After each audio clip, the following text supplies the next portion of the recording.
Who funds our politics and our politicians? It's a question that's hung over Westminster for generations. Shouldn't MPs be banned from having second jobs? Duck houses and moats. You couldn't make it up. And one that's never been easy to answer. Enough is enough. We know the rules were broken. Money and scandal have long been part of the fabric of our politics. I wouldn't hesitate to do it again tomorrow. But once they're over, the answer is always the same. We are going to hold MPs to account. We need a totally transparent system. Promise after promise of transparency, but little real progress. Until now, as we open Westminster's accounts and make them accessible to everyone.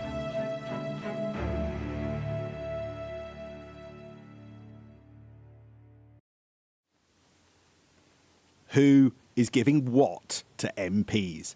Which politicians earned the most? How does business try and get its way? We took data from Parliament records, the Register of Members' Financial Interests and the Electoral Commission to present a fuller picture than ever before of outside earnings or second jobs, gifts and donations to MPs, as well as donations to political parties. For decades, all of this information was clouded in opaque language and filed away in dusty tomes in shelves in Westminster. Sky News and our partners, Tortoise Media, have been working to change that so we can all follow the flow of money through our political system, now turning thousands of confusing written entries into a database available at the touch of a button, allowing us to tell stories like we never could before. Like this. Over £17 million. That's the total amount of outside earnings that MPs have declared in the course of this Parliament, just 3 years, and is on top of their annual £84,000 salary. And this might be one reason why reform is so hard when a Tory government's in number 10. Of the 17 million, £15 million in earnings made by MPs goes to Conservatives. Now, for the first time, we can sort MPs in order of what they make from second jobs and other outside earnings. This here is the leaderboard. These people, the top 20, made close to 2/3 of all the outside earnings in this Parliament. Again, it's dominated by Conservatives. 17 of the top 20 are Tory MPs. The person at the top of this list is familiar to everyone. It's former Prime Minister Theresa May, declaring over £2.5 million. Life Post number 10 appears to have been treating her well. Either my right honourable friend had not read the rules, or didn't understand what they meant, and others around him, or they didn't think the rules applied to number 10. Which was it? This is what the former Prime Minister wants you to see. Out of office, but still upholding standards and holding her successors to account. But away from the Commons, a packed and lucrative schedule. Since leaving number 10, Mrs May has earned 10 times her MP's salary, giving dozens of speeches to a host of different audiences, from American banks to the Danish legal profession. £113,000 for a speech to a scientific conference, £136,000 for an address to the World Knowledge Forum. A former Prime Minister in huge demand, even in countries which she took on as Prime Minister. It was the murder of activist and journalist Jamal Khashoggi in 2018 that made Theresa May a firm critic of Saudi Arabia. I can update the House that no minister or official is attending the investment conference in Saudi Arabia. And as well as demanding answers, she blocked her ministers from visiting the country for a conference. Thank Lady Theresa May for her time and to thank the Kingdom for welcoming her. Thank you. 4 years on, and a very different approach, it seems. the rich diversity of cultures, religions and beliefs. The former PM on stage herself in the capital of Saudi Arabia at a travel conference, telling the audience it was a pleasure to be in Riyadh and being paid £107,000. For almost 2 months, Sky News has been trying to get Theresa May to talk about her outside earnings.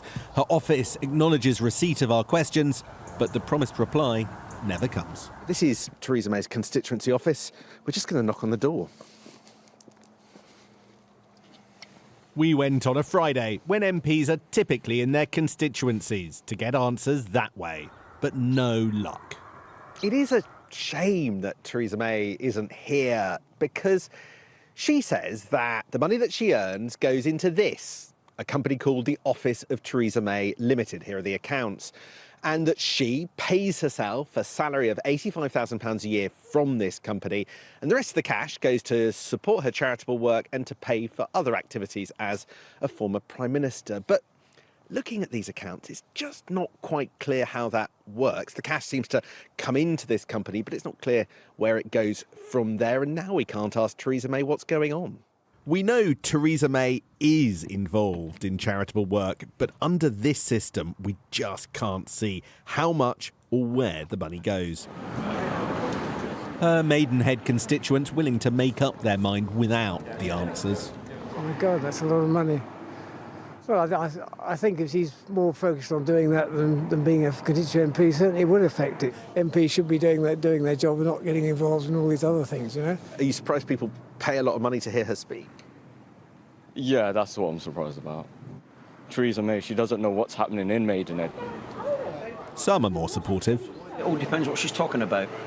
If somebody wants to pay money to her, who's to say why not? It's not just the former Prime Minister who's been declaring she's earning big sums on top of her day job. Sir Geoffrey Cox is a second MP that has declared they topped £2 million already earned in this Parliament. His coming from legal work. He says his experience as a practising barrister is invaluable to politics, and he spends no more time than a cabinet minister would on their job. Flying up this leaderboard, another former Prime Minister, Boris Johnson. Since his resignation, he's become an earnings juggernaut. He walked out of number 10 in September and has already earned over £1 million. He's hit that total with his earnings from just 4 speeches. For a single speech in New York, he was paid at a rate of £32,500 per hour. That's more than the starting salary for a British nurse over a whole year, earned in just 60 minutes' work. Liz Truss still hundreds of places below both her predecessors. Her earnings total under £1,000, royalties for a decade-old book. Also, in the top 5, the former head of Margaret Thatcher's policy unit and former cabinet minister, John Redwood, making big money with a big job title. As well as being MP for Wokingham, he's the chief global strategist for the investment firm Charles Stanley, declaring earnings of nearly £700,000 from the company since the last election. Here, praising the growth of video conferencing because it means he can do more for the firm. Someone who is obviously part-time, I think I'm far more efficient as a result of these changes, because I can, for example, break off today and share a conference with you for an hour at 4 o'clock in the afternoon, whereas I wouldn't necessarily be able to do that if I had to travel an hour or 2 hours to get to a given venue or an office. So I can actually do more. Shadow Foreign Secretary David Lammy has been a busy man. He lists more sources of outside income than any other MP, receiving money from over 3 dozen separate companies. Speaking to voters, yes, but declaring significant earnings at the same time. David Lammy sits at Keir Starmer's top table, Shadow Foreign Secretary for over a year. One of the biggest jobs in the Shadow Cabinet at a time of international crisis.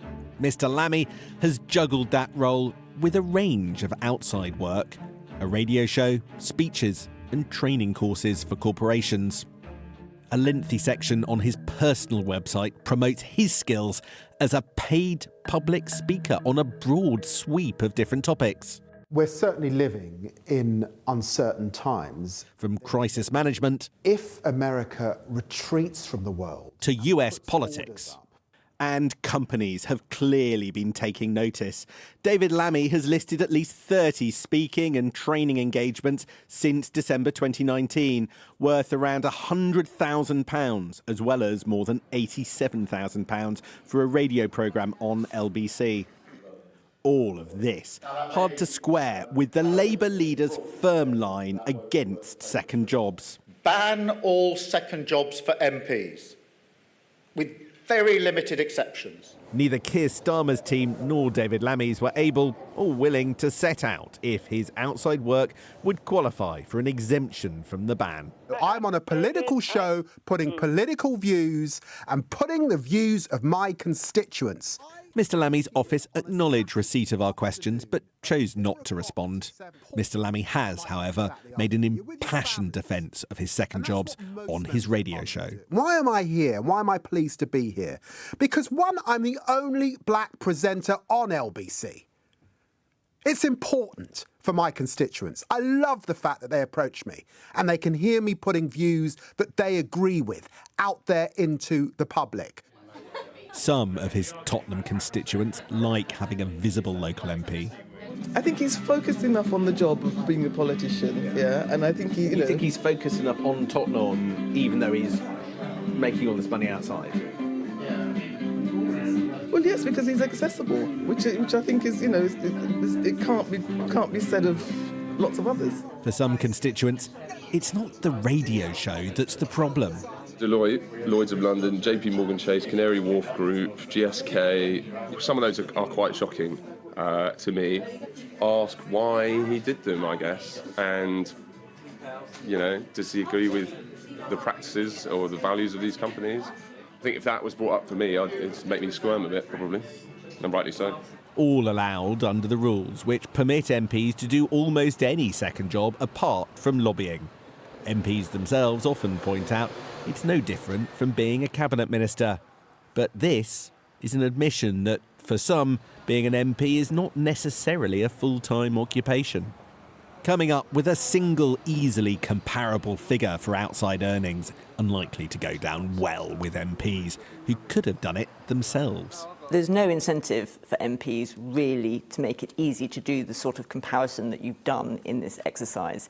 It's much easier for them to say, we've been transparent, the data is out there, people can go and look for it if they want to, but in fact that data isn't very easy to use and it's not real transparency.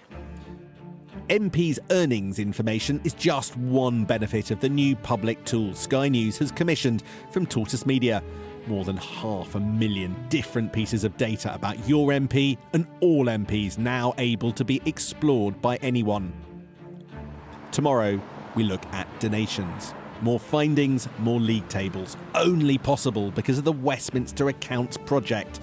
And these prompt the question, does what MPs tell us give us the whole picture?